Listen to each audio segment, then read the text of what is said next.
Bienvenue dans cette analyse approfondie. Aujourd'hui, on va décortiquer ensemble des extraits d'un livre du docteur Bertrand Canavi, un livre sur la phycocyanine. Notre but, Oui. essayer de comprendre ce que ce pigment a de si spécial, ses pouvoirs insoupçonnés, comme il dit. Exactement. On l'appelle souvent l'or bleu, ce pigment qu'on trouve dans la spiruline.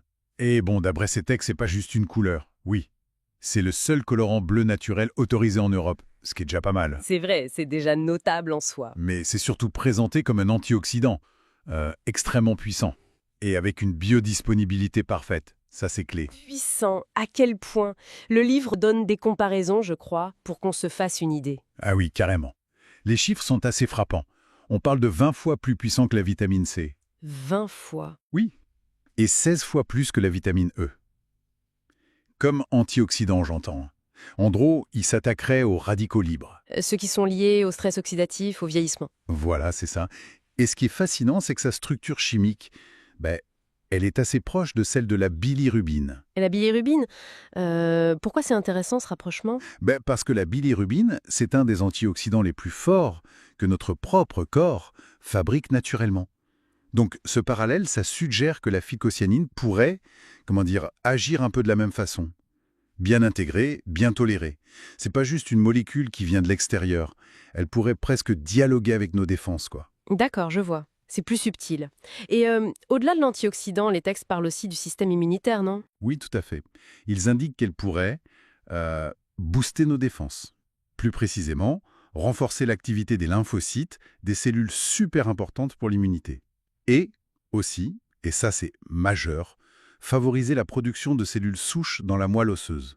Ah oui, les cellules souches, la source de beaucoup de nos cellules sanguines. Exactement, globules blancs, rouges, plaquettes. Et c'est là qu'intervient la mention de l'EPO.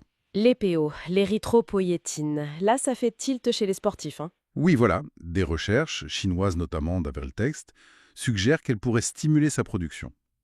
L'EPO, pour rappel, c'est l'hormone qui dit au corps « fabrique des globules rouges ». Mais attention, le livre le dit bien, l'influence directe sur l'EPO humaine, ça reste une hypothèse forte.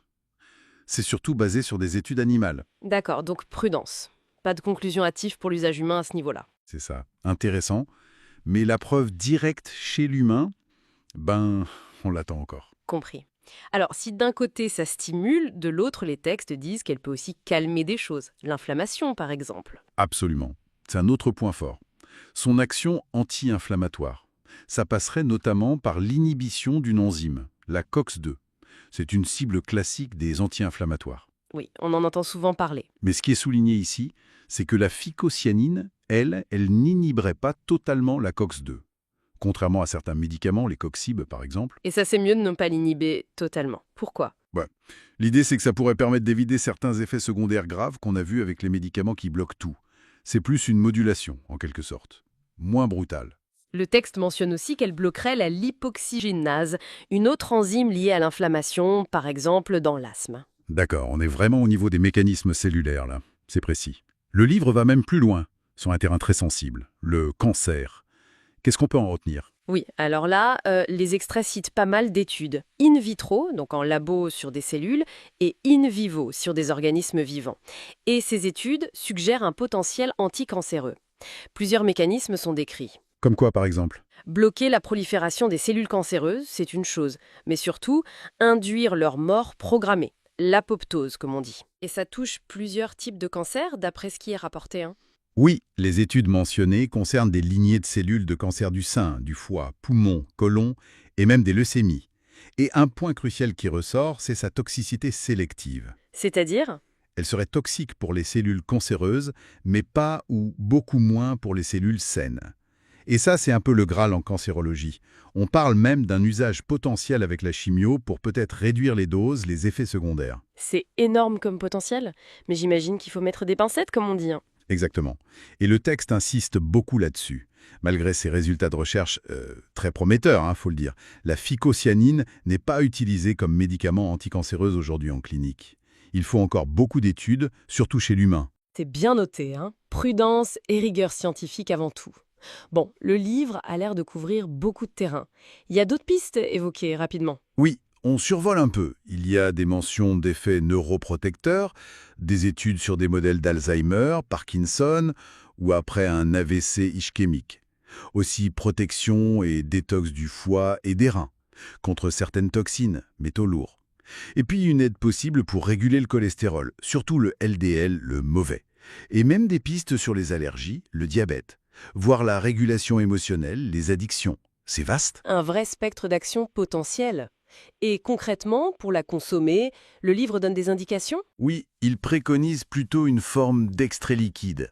Issu de spiruline fraîche, ce serait mieux pour l'assimilation et la concentration. Pour la fréquence, ça dépendrait des besoins. Une cure saisonnière, un traitement de fond ou en préparation sportive.